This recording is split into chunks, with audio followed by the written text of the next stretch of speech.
Hello बच्चों, कैसे हैं आप लोग। उम्मीद करते हैं आप सब बढ़िया होंगे, खुश होंगे। तो सबसे पहले भाई बताइए, आज का आपका गणित का पेपर कैसा गया बच्चों।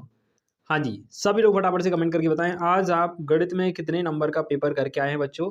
और हम आज देखने वाले हैं इसका कंप्लीट सॉल्यूशन बच्चों। ठीक है, सॉल्यूशन देखने के बाद आप अपना अपना पेपर उठाइए, उसमें मैच कीजिए आपने कितने क्वेश्चन सही किए, कितने क्वेश्चन गलत किए, और मुझे कमेंट करके बेटा जरूर से आप लोग बताएंगे। ठीक है, चलिए फर्स्ट क्वेश्चन आप सभी के सामने है।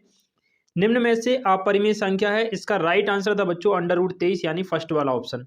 दूसरा क्वेश्चन है, देखिए ये सारे के सारे वही क्वेश्चन है जो मैंने आपको करवाए थे बेटा लाइव क्लासेस में, एक भी क्वेश्चन बाहर नहीं गया, पूरे सेम टू सेम क्वेश्चन आए हुए हैं। ठीक है, दूसरा क्वेश्चन है 100 की पावर 1/2 और इसकी पावर भी 2 है, इसका राइट आंसर था सी ऑप्शन यानी कि 100। ठीक है, तीसरा क्वेश्चन आप देखेंगे निम्नलिखित में बहुपद नहीं है, तो इसका राइट आंसर बी ऑप्शन था। एंड फोर्थ वाला है a + b + c = 0, तो a³ b³ + c³ का मान होता है 3abc यानी ऑप्शन नंबर सी। फोर्थ वाला आप देखेंगे भाई 3/4 और 1/4 को जोड़ने पर जो प्राप्त संख्या है वो बच्चों वो आपकी हो जाएगी 1। क्या 1। अगला क्वेश्चन आपके पास है, समीकरण y = 3x + 5 का कितने हल होते हैं भाई। दो चर वाला है तो अनेक हल होंगे। क्या होंगे, अपरिमित रूप से अनेक हल।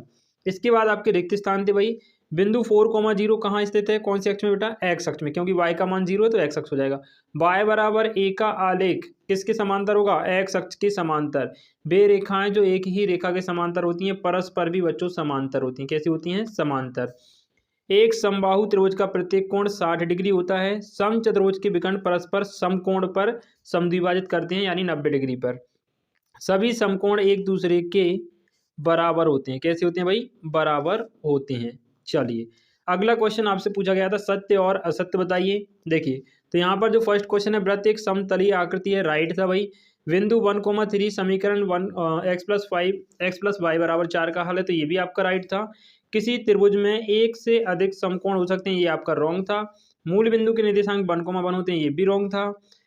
65/7 में शेष फल का मान जो है 3 है, तो ये भी बच्चों आपका रॉन्ग था। ठीक है, इसके बाद ऋजु कोण की माप 360 होती है, ये भी बेटा रॉन्ग था क्योंकि ऋजु कोण की माप होती है 180। अब देखिए फटाफट से सही जोड़ियां। तो पहली वाली जो जोड़ी है भाई, कल की लाइव क्लास में ये पूरी की पूरी जोड़ियां मैंने आपको बताई हुई थी। 4 में 3x का जो व्यवकलन है बच्चों वो हो जाएगा 4 - 3x। व्यवकलन का मतलब होता है जिस संख्या में पूछ रहा है उसमें से उसको घटा दो। आयत क्या है, एक चतुर्भुज है, 3 भुजाओं वाली बंद आकृति त्रिभुज होती है। वृत्त जो है उसकी परिधि होती है और 70 डिग्री न्यून कोण है। 3/x का गुणनफल 6 है, तो ये हो जाएगा 3x = 6। ठीक है, इस प्रकार से आप एक शब्द में आपसे उत्तर पूछे गए थे। तो बहुपद 3x + 1 बराबर का 1 का शून्यक है, तो इसका राइट आंसर था बेटा x = -1/3।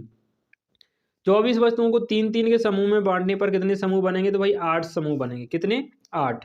बिंदु 4,5 कौन से चतुर्थांश में है, तो बेटा प्रथम में है, ये प्रथम चतुर्थांश। 3,2 की y अक्ष से दूरी, y अक्ष से दूरी पूछ रहा है तो ये हो जाएगा बेटा 3। कितनी, यानी x वाला मान 3। प्रथम 10 प्राकृत विषम प्राकृत संख्याओं का योग कितना होगा, इनका योग होगा बेटा 100। 3 असंरेख बिंदुओं से होकर अधिकतम कितने व्रत खींचे जा सकते हैं, तो इसका आंसर था बेटा एक व्रत खींचा जा सकता है ओनली। ठीक है, इस प्रकार से सारे के सारे क्वेश्चन मैंने आपको कंप्लीट करवा दिए। कमेंट में मुझे जरूर बताइए कितने क्वेश्चन में से कितने क्वेश्चन आप लोग करके आए हैं। बाकी जितना आपको पढ़ाया गया है भाई, एक भी क्वेश्चन बाहर नहीं गया, पूरे के पूरे क्वेश्चन आए हैं, है ना। एक दो क्वेश्चन ऐसे भी हैं जो त्रैमासिक परीक्षाओं के रिपीट हो गए हैं। ठीक है, चलिए तो ये कंप्लीट सॉल्यूशन बेटा मैंने करवा दिया। कमेंट करके जरूर बताएं आप कितने में से कितने सही करके आए हैं। बाकी मिलते हैं नेक्स्ट वीडियो में, तब तक के लिए खुश रहें, मस्त रहें, जय हिंद।